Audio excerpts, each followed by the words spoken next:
Let's talk about the leaders of the new political party, ADC. The truth about David Mark, the chairman of ADC.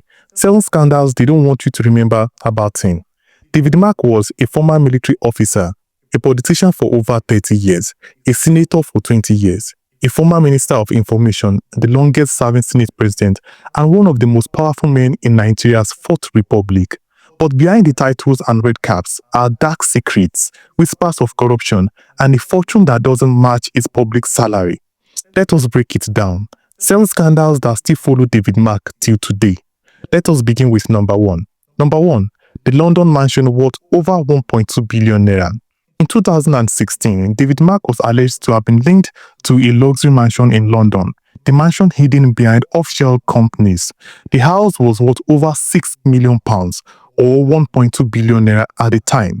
Report says he claimed the money came from his personal savings, but he never showed evidence. How does a public servant afford such wealth? That is the question no one could answer. Number 2. The telecommunication license he gave himself. During the military era, David Mark was Minister of Communications. In that role, he was accused of granting telecom licenses, not to serve the nation, but to enrich himself and his friends. That license later turned into a multi-million-dollar company. Nigerians were still queuing to make calls, while Mark was alleged to have already started cashing out from Nigeria's future.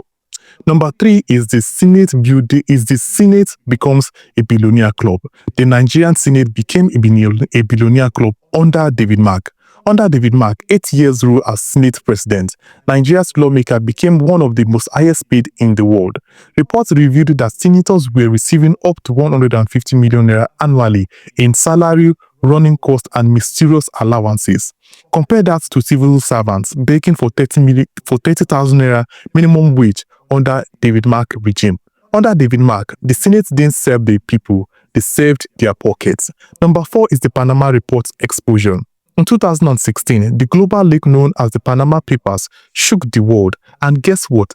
David Mark was named. He was alleged to have been linked to 8 offshore shell companies in the British Virgin Islands. These companies are often used to hide money, avoid tax, or launder funds.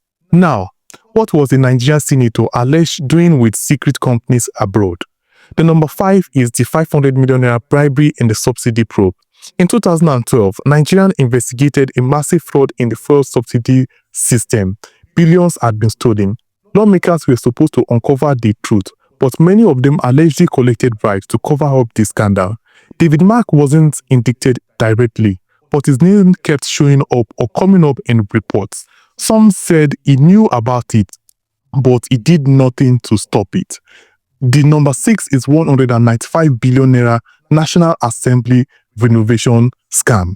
The National Assembly complex was supposed to have been renovated for 13 billion naira, but under David Mark, the project skyrocketed to 195 billion. That is 15 times the original cost, and the work was never fully completed or done. To today, Nigerians wonder where the money went and what happened to the funds till today. Number 7 is the silence in the national suffering.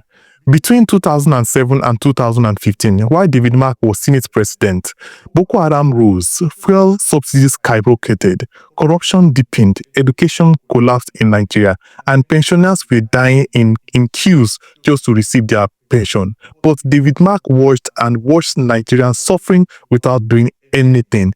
He protected his party, his colleagues, and himself, and not the Nigerian people. David Mark once said, "I have nothing to hide." But Nigeria is still in pain for every corruption that happened under his watch and under his regime. During his time, our roads were broken, our schools were failing, and our hospitals were dying, while men like David Mark walked away untouched with corruption on their back. So now, when you see him sitting with Peter Obi and other opposition saints, remember this: if you join hands with a crook, your clean hands won't stay clean for long or won't stay clean forever. Nigerians doesn't want just change. We need accountability in our system. My name is Ajibari Talks. Like, comment, and follow.